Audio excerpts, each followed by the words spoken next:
Salut, je te souhaite la bienvenue par ici. Moi, je m'appelle Santiche et aujourd'hui, Santiche est là pour partager une expérience personnelle avec toi.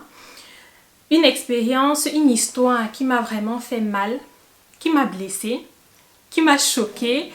Mais aujourd'hui, j'ai pris la décision de partager ceci avec le monde entier car j'estime que cette information est importante pour toute personne qui pense à suivre un traitement anti-acnéique avec l'Accutane ou bien le Tiscotane, disons avec l'agent actif isotrétinoïde. Déjà, je tiens à préciser que c'est la deuxième fois que je filme cette vidéo. Quand j'ai vu le rendu de la première vidéo, j'étais encore plus triste et mon but n'est pas de vous envoyer des vibes tristes. C'est vrai que cette vidéo n'est pas une vidéo où j'envoie des good vibes, mais je ne vais pas aussi faire comme si c'était la fin du monde parce que ce n'est pas la fin du monde. Je suis toujours là, je suis vivante, en santé et voyons voir ce que l'avenir me réserve. On va commencer. Pour ceux qui ne me connaissent pas, comme je l'ai dit à l'introduction, je m'appelle Santiche et je fais des études de médecine en Allemagne. C'est important de préciser cela pour cette histoire. Tout a commencé comment? Tout a commencé en 2019, vers août 2019. J'ai eu de nouveau une poussée d'acné. Je tiens à préciser que depuis ma tendre jeunesse, je souffre d'acné. Voilà, je souffre d'acné. Et en août-septembre 2019, j'en avais marre. J'en avais vraiment marre. Et j'étais prête à tout. Bon, quand je dis tout, c'est tout dans la mesure du possible. Ce n'est pas comme si j'étais prête à tuer quelqu'un pour ne plus avoir l'acné. Non, pas du tout. Mais j'étais prête à tout dans la mesure du possible, parlant de la thérapie de l'acné pour me débarrasser de ces boutons, de ces taches noires, des taches hyperpigmentation. J'en avais tout simplement marre et mon moral était bas. Pour moi, dans ma tête, c'était que j'ai la pire forme d'acné et il faut absolument que je m'en débarrasse. Maintenant, avec le recul, après avoir eu le cours de dermatologie, je me rends compte que je n'avais même pas une acné sévère. En septembre 2019, je me suis rendue chez mon dermatologue. Il m'a prescrit l'Accutane. Aujourd'hui, je me demande bien pourquoi ce dermatologue m'avait prescrit l'Accutane. Je ne comprends vraiment pas. Avec cette forme d'acné que j'avais, acné tellement léger en fait. Je comprends pas, mais bon. Pour ceux qui ne le savent pas, l'Accutane, c'est le nom commercial dans les pays francophones. Dans les pays germanophones, ce médicament est plus connu sous le nom de Tiscotane. Donc, c'est le nom commercial. Mais la substance active de ce traitement, internationalement parlant, est l'isotrétinoïde. C'est un peu comme les tennis, les baskets. Il y a les baskets de la marque Nike, les baskets de la marque Puma. Mais au final, ce sont des baskets. Mon dermatologue m'a prescrit ce médicament-là, étant donné que j'avais déjà essayé plusieurs autres thérapies bien avant, plusieurs crèmes et malheureusement ça ne m'avait pas du tout aidé, ça ne m'avait vraiment pas aidé, ça aidait juste pour quelques semaines. Après j'avais de nouveau une poussée d'acné et tout et voilà, il a décidé de me prescrire l'isotrétinoïde. Quand il m'a prescrit l'isotrétinoïde, je n'avais pas encore eu le cours de dermatologie à l'université, mais en moi il y avait, je ne sais pas comment on dit souvent l'instinct. Chaque être humain a son instinct. J'avais mon instinct qui me disait Santiche, ne suis pas ce traitement. Santiche, renseigne-toi d'abord. Renseigne-toi d'abord. Et je l'ai fait. J'ai suivi mon instinct. Je me suis renseignée. C'est même ça le pire. Écoute bien l'histoire jusqu'à la fin. C'est même ça le pire. J'ai pris le temps de me renseigner. Mais à part les informations que le docteur m'avait données, je n'ai pas trouvé d'autres informations inquiétantes. Disons que le docteur m'a mise au courant des effets secondaires qui peuvent apparaître sous ce traitement, comme par exemple les yeux très secs, les lèvres très secs, une peau très sèche, les cheveux qui tombent. Chez d'autres personnes, même l'Accutane déclenche la dépression et fait en sorte que ces personnes ont des pensées suicidaires. Et aussi, ce médicament est tératogène. Tératogène veut dire que c'est toxique pour l'embryon et le fœtus. Donc, c'est un traitement qui est interdit aux femmes enceintes. C'est pour ça que c'est très important de ne pas tomber enceinte quand on suit le traitement avec l'Accutane. Donc, mon docteur m'a mise au courant de cela et il m'a aussi dit que un mois après la fin du traitement, il ne fallait aussi pas tomber enceinte parce que le risque que l'enfant ait des malformations est toujours présent. Je vais dire 1 mois après le traitement. C'est tout ce qu'il m'a dit. Je me suis renseignée sur le net et ce sont les mêmes informations que j'ai trouvées. Pour ceux qui ne le savent pas, la dermatologie, c'est la science des maladies de la peau.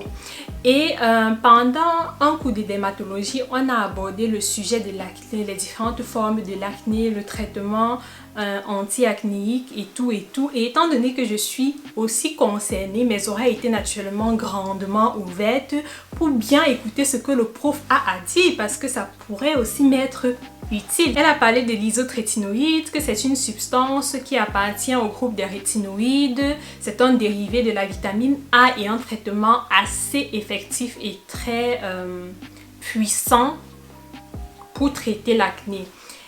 Et elle a aussi parlé des effets secondaires et je me disais, ça je le sais déjà et je suis juste en train de répéter quoi, étant donné que j'avais déjà fait mes recherches et mon dermatologue m'avait déjà aussi parlé des effets secondaires de l'isotrétinoïde. Mais ce n'était pas tout.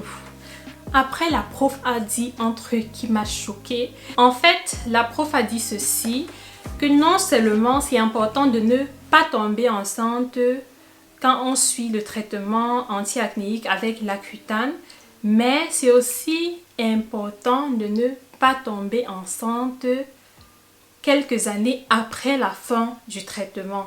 Pourquoi? Tout simplement parce que des études ont montré que 4 à 5 ans après la fin du traitement avec l'Accutane, il y a toujours un effet tératogène qui est présent. En langage simple, ça veut tout simplement dire qu'une femme qui a suivi ce traitement anti-acnéique court toujours le risque d'avoir un enfant avec des malformations jusqu'à 4 à 5 ans après la fin du traitement. Et c'est ça l'information capitale que tu n'as sûrement jamais entendu chez ton dermatologue. Je me rappelle quand je suis allée, je crois c'était en décembre 2019, voilà. Après, donc c'était 3 semaines après avoir eu cette information, je me suis de nouveau présentée chez mon dermatologue et je l'ai confronté avec cette information. Et le monsieur m'a dit que, non, c'était ce jour-là, mon dermatologue n'était pas là. C'était l'autre dermatologue qui était là parce que c'est 2 dermatologues qui travaillent dans ce cabinet-là. Et c'était une dame en fait. Et elle m'a dit que non, c'est faux, sûrement j'ai mal écouté ce que le prof a dit, blablabla. Bla, bla. Je me suis sentie tellement ridicule parce que ce n'est pas ça. L'information que je dis est une information vraie. Je tiens à préciser que où je fréquente, c'est un CHU, donc un centre hospitalier universitaire. Et aussi à la fin de ce cours sur l'acné, je me suis rapprochée du prof et j'ai un peu fait comme si je n'avais pas bien compris ce qu'elle a dit sur les effets secondaires à long terme de l'isotrétinoïde pendant le cours. Et j'ai encore demandé et elle m'a répété la même chose. Elle m'a dit que oui, 4 à 5 ans après la fin du traitement, le risque est toujours présent d'avoir un enfant avec des malformations. Le risque est présent. En plus, elle a même ajouté cette information dans les CHU où je fréquente.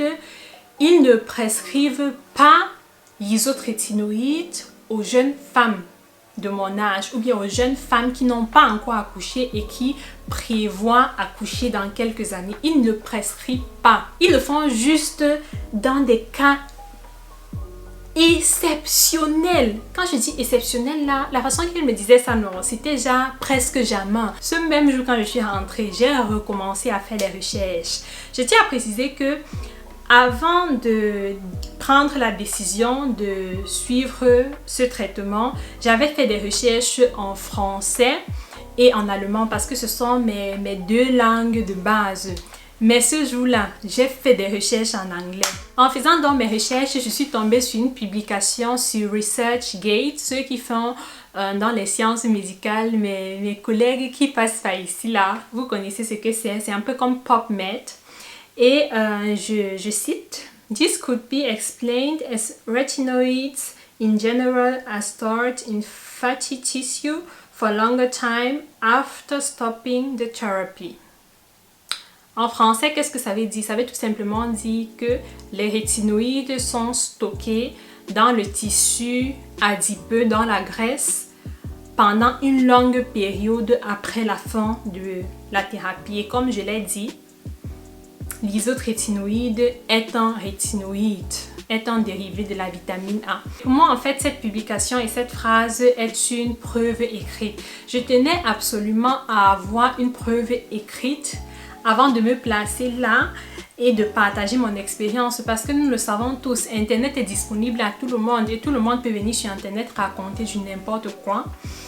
Et je vais aussi laisser le lien ou bien le nom de l'article dans la barre de description pour les futurs dermatologues ou bien dermatologues qui passent par ici et qui aimeraient avoir plus d'informations sur le sujet. Malheureusement, plusieurs dermatologues ne sont pas au courant de cet effet à long terme et je tiens à préciser que je ne suis pas en train de dire que l'isotrétinoïde est un démon, que c'est une mauvaise chose. Non, parce que ça reste toujours une thérapie très effective contre l'acné, surtout les formes sévères de l'acné.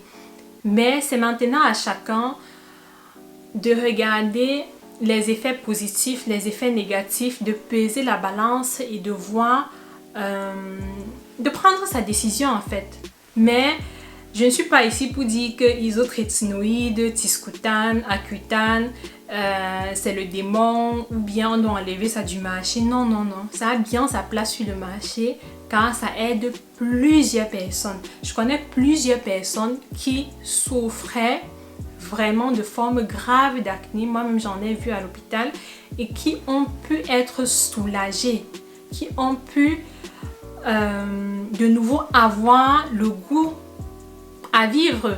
Si toi tu n'as jamais souffert de l'acné, tu ne vas sûrement pas comprendre comment est-ce que quelques boutons peuvent autant affecter la vie d'un être humain. Mais oui, ça affecte vraiment, disons ça peut vraiment affecter la vie d'un être humain. C'est pour cela que je trouve que l'Accutane, le Tiscoutan a sa place sur le marché, a sa place dans la médecine. Mais c'est maintenant à chacun de prendre sa décision. Et pour moi personnellement, j'ai pris la décision que ça n'en valait pas du tout la peine, parce que après le cours de dermatologie, je me suis même rendu compte que mon acné n'est pas une forme d'acné sévère. Et avec le temps, j'ai appris à comprendre ma peau et jusqu'ici, je m'en sors plutôt bien. J'espère vraiment que cette vidéo te sera utile. Je t'invite vivement à partager cette vidéo à tout ton entourage, parce que je suis sûre que dans ton entourage, il y a quelqu'un qui souffre d'une forme d'acné et qui pense potentiellement à suivre ce traitement anti-acnéique avec l'Accutane, l'isotrétinoïde, le Tiscoutan. N'hésite pas aussi à t'abonner à ma chaîne si tu veux plus de contenu santé et aussi plus de contenu sur l'entretien des cheveux afro, sur les coiffures africaines. Et active surtout aussi la cloche de notification en t'abonnant pour ne surtout pas rater mes nouvelles publications. On se dit dans quelques jours pour un nouveau sujet de vidéo. Entre temps, porte-toi bien et surtout prends soin de toi. Bye!